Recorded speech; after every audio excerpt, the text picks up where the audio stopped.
Bienvenue dans cette série de vidéos consacrée aux dérivés. Alors dans le premier épisode, on avait introduit la notion de dérivée avec la définition mathématique et quelques exemples physiques. Ici, on va s'intéresser aux différentes formules des dérivés usuels avec une première partie où on va se concentrer sur par exemple la dérivée d'une fonction constante, d'une fonction polynomiale, de la fonction inverse ou encore de la fonction racine carrée. Mais tout d'abord, faisons un rappel de la définition de la dérivée.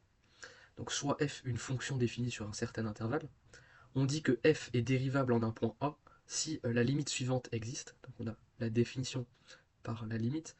F' de A est égal à la limite quand h tend vers 0 de f de A plus h moins f de A sur h, où h donc c'est un pas.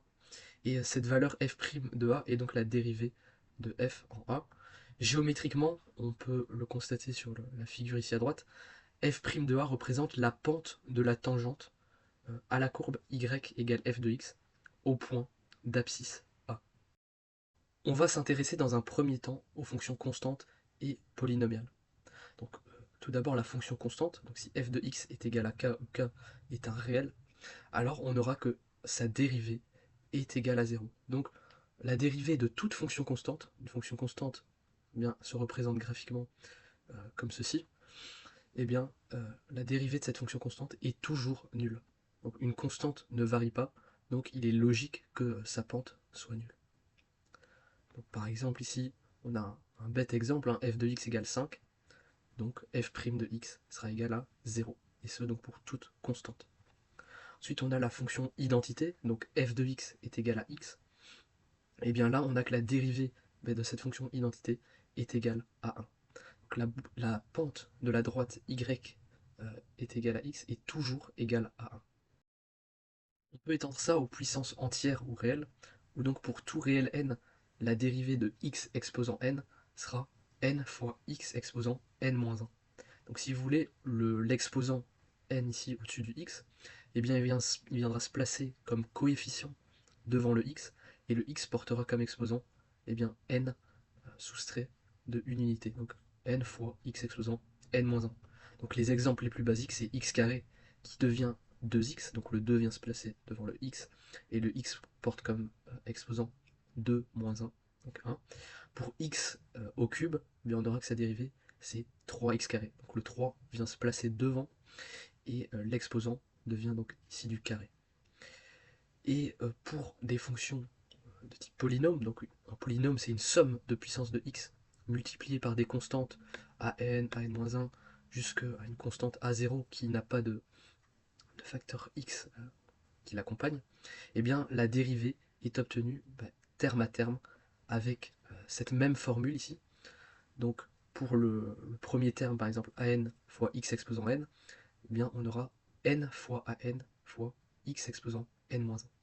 Et on effectue exactement la même chose donc avec cette formule pour chacun des termes du polynôme. Donc par exemple, on a le polynôme ici, f de x est égal à 3x exposant 4 moins 2x carré plus x moins 5. Donc on s'occupe des dérivés de chaque terme individuellement. Donc pour la dérivée de 3x exposant 4, eh bien le 4 viendra multiplier ici le 3, et le x portera comme exposant eh bien 3, car 4 moins 1 ça fait 3. Et pour le terme suivant, le moins 2x carré deviendra du moins 4x. Le x, lorsqu'on effectue sa dérivée, ça devient 1. Et le moins 5, étant donné qu'il s'agit d'une constante, eh bien lorsqu'on effectue sa dérivée, eh bien on trouve 0.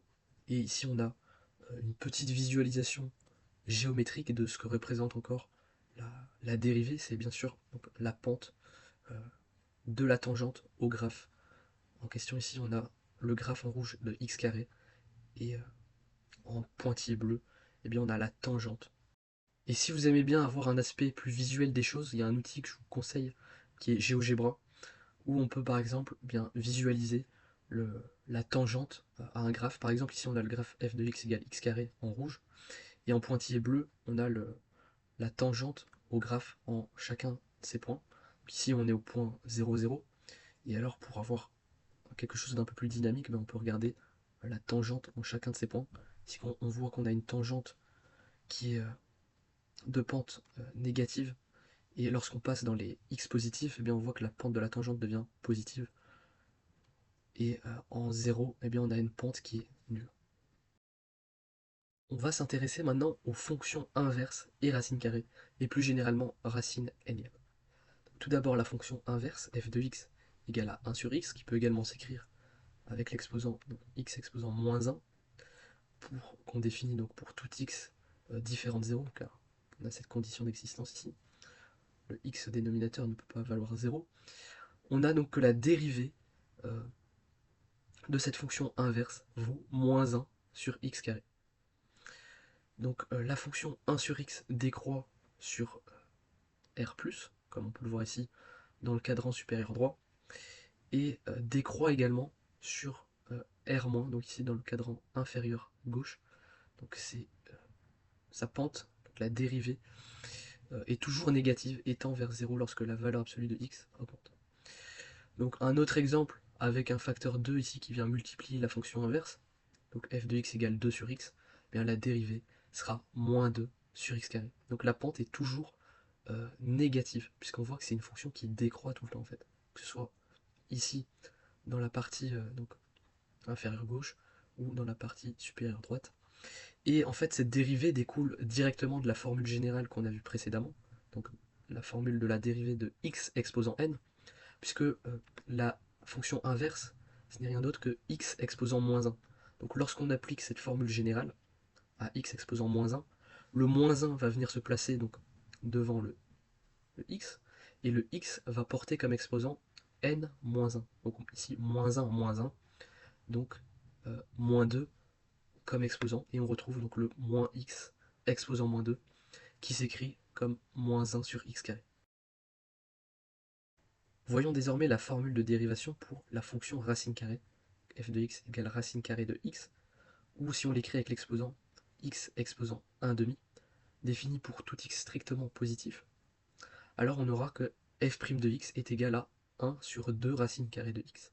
Donc on voit qu'on a du racine carrée de x au dénominateur, donc la dérivée n'existe pas en x égale 0, car f' de x tend vers plus l'infini. On a que la fonction est croissante sur r+, mais avec une pente qui diminue. Donc ici on peut voir sur le graphe, là on est au point 1, 1, on a la pente de la tangente du graphe en bleu qui représente racine carrée de x, et plus on va aller vers les x positifs, enfin plus loin dans les x, plus la pente de cette tangente ici en vert va diminuer. Par exemple, si on a un facteur 3 ici qui multiplie racine carrée de x, ça va absolument rien changer, juste on va multiplier la dérivée de racine carrée de x par 3, ce qui va nous donner ici 3 sur 2 racine carrée de x. Et là encore, en fait, ce n'est rien d'autre que l'utilisation de la formule générale de la dérivée de x exposant n, avec ici n qui vaut 1 demi. Donc en fait, lorsqu'on applique cette formule générale, le n vient se placer devant le x, et le x porte comme exposant n-1. Donc en l'occurrence ici, n égale 1 demi, d'où la présence de ce facteur 1 demi ici, et donc x aura comme exposant 1 demi moins 1, donc moins 1 demi, sera la racine carrée au dénominateur. On peut aller encore plus loin avec cette formule et généraliser ça aux fonctions racine n. Donc pour la fonction racine carrée, on avait f de x est égal à x exposant 1 demi. Donc x exposant 1 demi, ce n'est rien d'autre qu'une autre manière d'écrire racine carrée de x.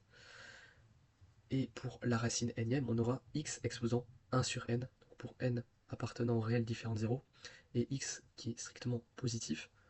Alors on aura que la dérivée de la racine n, la dérivée de x exposant 1 sur n, eh bien c'est 1 sur n, donc l'exposant qui vient se placer devant le x, et le x qui portera comme exposant 1 sur n moins 1. On peut également écrire ça sous la forme 1 sur n fois x exposant n moins 1 sur n. Donc par exemple pour la racine cubique de x, donc x exposant 1 tiers, on aura que sa dérivée vaut 1 sur 3 fois x exposant 2 tiers. Pour x exposant 1 quart, c'est exactement le même procédé. On aura donc f' de x est égal à 1 sur 4 fois x exposant 3 quarts. Ici encore, c'est la même règle de puissance qui s'applique, donc avec un exposant fractionnaire. Toutes ces dérivées, qu'il s'agisse de l'inverse, de la racine carrée, de la racine n, sont en fait donc des cas particuliers d'une formule universelle, celle de x exposant n, qui lorsqu'on prend sa dérivée, eh bien le n vient se placer devant le x, et l'exposant devient n-1, et ce, pour n'importe quelle valeur de n, qu'il s'agisse d'un négatif ou d'un nombre fractionnaire. Voilà, c'est ici que s'achève cette première partie consacrée aux formules de dérivées usuelles. On aura vu les dérivées les plus basiques, comme la dérivée de la fonction constante, de la fonction d'identité, de fonction polynomiale, fonction inverse, fonction racine carrée et plus généralement fonction racine énième, qui en fait découlent toutes de la même formule générale, qui est donc la dérivée de x exposant n, qui est égale à n fois x exposant n-1. On verra dans les prochains épisodes bien d'autres dérivées, notamment les fonctions trigonométriques, logarithmes et exponentielles. Si la vidéo t'a plu, n'hésite pas à la liker, n'hésite pas à commenter et à t'abonner si ce n'est pas déjà fait. Et à bientôt pour une prochaine vidéo.